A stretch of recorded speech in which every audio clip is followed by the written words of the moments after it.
Here's what no one tells you about heartbreak. The moment he walks away, society whispers the cruelest lie, that you need to become someone else to be worthy of love again. Sarah, 32, spent $5,000 on plastic surgery after her breakup.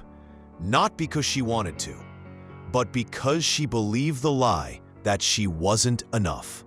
The first mistake women make after heartbreak, trying to fix themselves.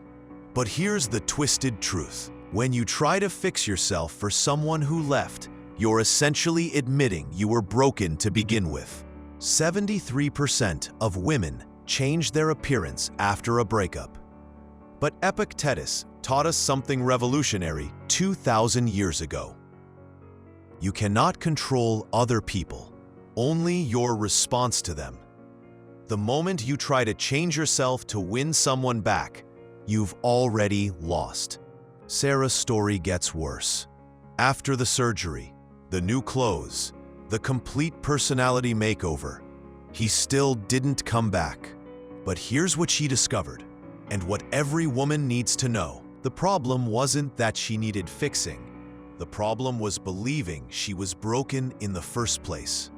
True transformation doesn't come from changing your outside to match someone else's preferences. It comes from internal motivation. Ask yourself these 3 Stoic questions. Am I changing because I want to grow, or because I want to please someone who's already gone? Am I becoming more myself or less myself? Am I acting from strength or from fear? When you develop yourself from internal motivation rather than external validation, something magical happens. You don't become someone else to win him back. You become more yourself, and that energy, that's what makes you unforgettable. Sarah's real transformation began when she stopped trying to be who she thought he wanted and started being who she actually was. The cruel irony? When you stop trying to fix yourself for someone else, you become the version of yourself that doesn't need fixing at all. Remember this: you were never broken. You were just convinced you were by someone who couldn't handle your wholeness. And that, my friend, is the first step toward becoming truly unbreakable. But wait, there's a second mistake that might surprise you even more. The second mistake women make after heartbreak is perhaps the most dangerous one: avoiding pain at all costs. We live in a society that sells us a lie, that pain is the enemy, that discomfort should be avoided, that feeling bad means something is wrong. But here's what the ancient Stoics knew that modern self-help culture has forgotten: pain is information, not punishment. When you numb the pain, you don't just numb the hurt, you numb your ability to learn, to grow, to become stronger. Some women avoid pain through shopping, others through endless Netflix binges, some through obsessive exercise, others through rebound relationships. But Epictetus taught us something revolutionary. Pain is inevitable, suffering is optional. From childhood, we're taught that pain is bad, that we should be rescued from it immediately. But what if that's the very thing that keeps us weak? The most dangerous lie our culture tells women is that you should always be okay, that breaking down means you're broken. But here's the Stoic truth: your pain is trying to teach you something. When you avoid the lesson, you repeat the class. The practice of sitting with pain isn't about being masochistic. It's about being curious. What is this pain trying to tell me? Every day, spend 10 minutes doing nothing but feeling what you're feeling. No distractions, no numbing, no fixing, just being present with your experience. When you stop running from pain, something miraculous happens. You realize you're stronger than you thought. Pain becomes your teacher when you stop seeing it as your enemy. And the lessons it teaches, they're the ones that make you unbreakable. The woman who faces her pain doesn't become bitter. She becomes wise. She doesn't become hard. She becomes resilient. And that strength, that wisdom born from facing your pain, that's what makes you truly irresistible. But there's a third mistake that might shock you. The third mistake is perhaps the most painful: believing you need closure from the person who broke you. 68% of women wait for closure that never comes. They write texts they never send, rehearse conversations that never happen, and wait for apologies that never arrive. But here's what Epictetus understood 2,000 years ago. Closure is an illusion. You don't need someone else to close the door on your own life. The cruel truth about waiting for closure is this: it gives your power away to someone who's already proven they don't know how to handle it. Marcus Aurelius faced betrayal from his closest friend. Did he wait for an explanation? Did he demand closure? No. He chose acceptance. He wrote, "Accept the things to which fate binds you, and love the people with whom fate brings you together." The moment you stop waiting for closure from him is the moment you give closure to yourself. Write the letter you'll never send. Say everything you need to say. Then burn it, bury it, or keep it. But don't send it. Create your own closure ceremony. Light a candle for what was, blow it out for what's done, and light a new one for what's coming. Forgive yourself for waiting. Forgive yourself for hoping. Forgive yourself for believing someone else held the key to your peace. The woman who gives herself closure doesn't need anyone else's permission to heal. She doesn't need anyone else's words to feel complete. True closure isn't something you get from someone else. It's something you give to yourself. And once you do, you become truly free. But there's a fourth mistake that society teaches women from childhood. The fourth mistake is the most insidious: believing you must be strong 24/7, that vulnerability is weakness, that breaking down means you're broken. Society teaches women a dangerous lie, that strength means never showing pain, never asking for help, never admitting you're struggling. But Epictetus taught us something revolutionary. Courage is not the absence of fear, but action despite fear. True strength isn't about never falling down. It's about getting back up. It's about feeling everything and choosing to keep going anyway. The toxic positivity culture tells you to stay strong, think positive, don't be a victim. But what if your vulnerability is actually your superpower? Brené Brown's research shows that vulnerability is the birthplace of courage, creativity, and change. The women who admit they're struggling are the ones who find their way out. When you give yourself permission to feel, you give others permission to be human too. That's not weakness. That's leadership. The permission to feel protocol. When you feel overwhelmed, ask yourself, what am I really feeling? Name it, claim it, and then decide what to do with it. Real strength isn't about being invulnerable. It's about being courageously authentic.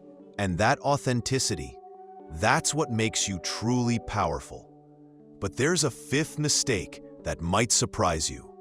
The fifth mistake is perhaps the most passive and dangerous: believing that time alone will heal your wounds.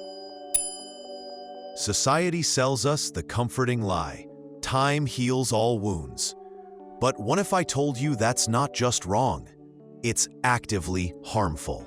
Research shows that people who wait passively for time to heal take an average of 3 years to recover from heartbreak. Those who actively engage in healing, 6 months. Time doesn't heal. Action heals. Time without intention is just time wasted. Seneca practiced premeditatio malorum, not dwelling on past pain, but preparing mentally for future challenges.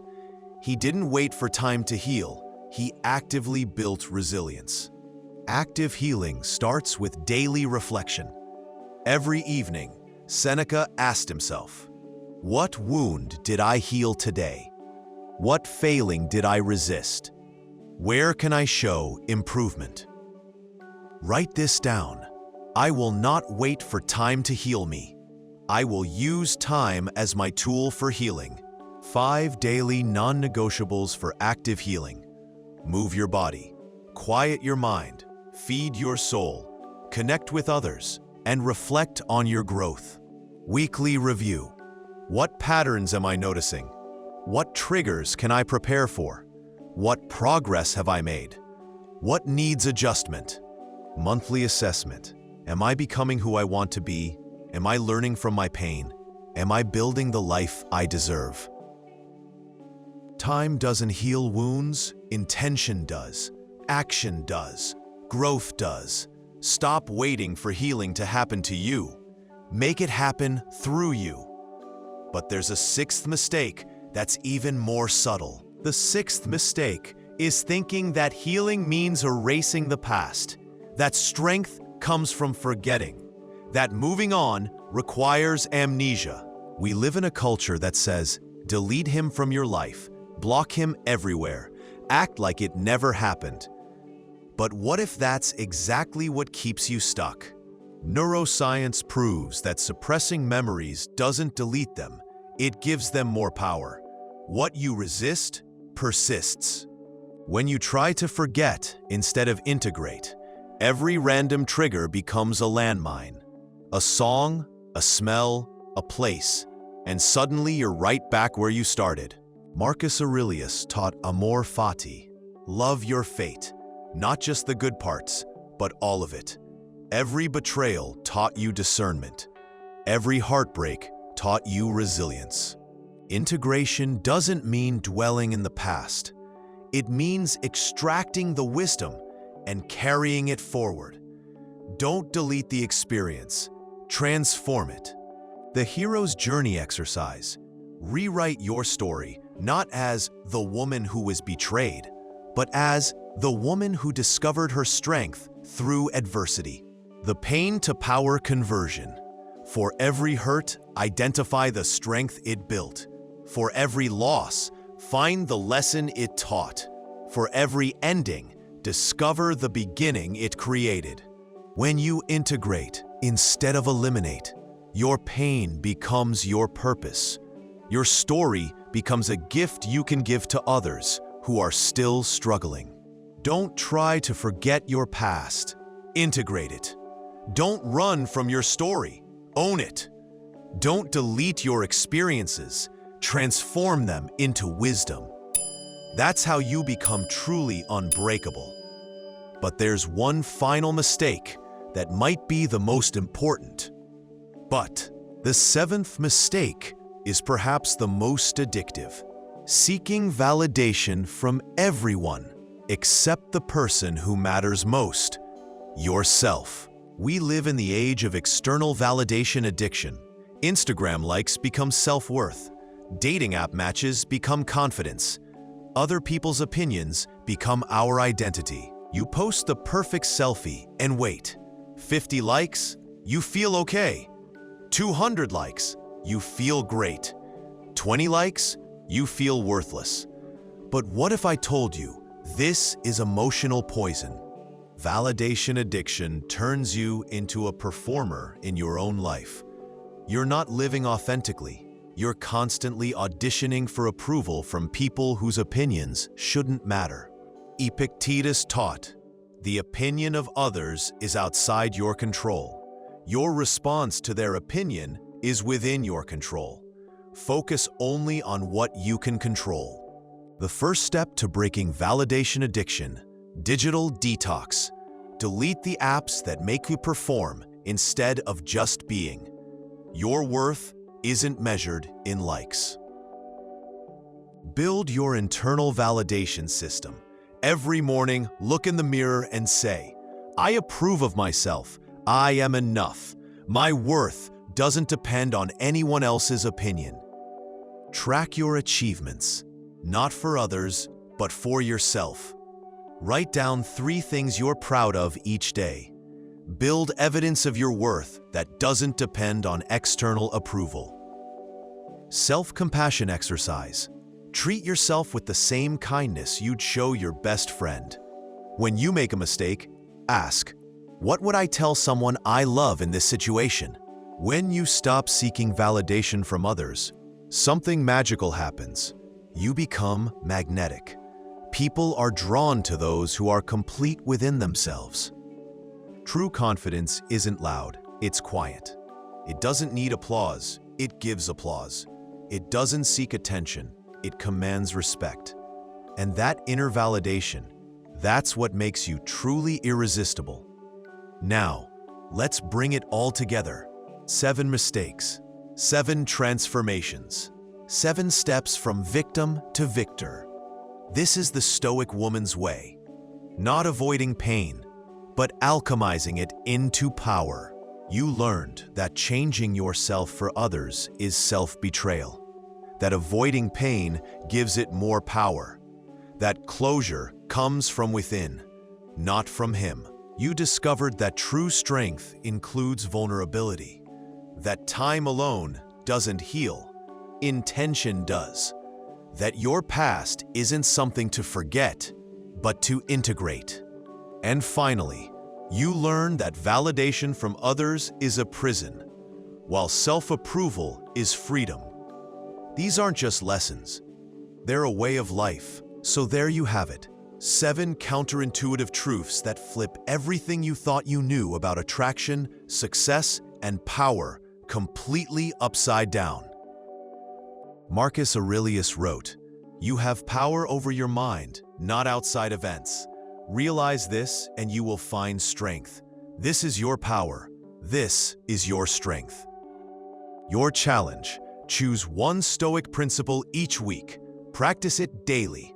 Watch how it transforms not just your healing, but your entire life. Pick one of these 7 principles and commit to practicing it for the next 7 days.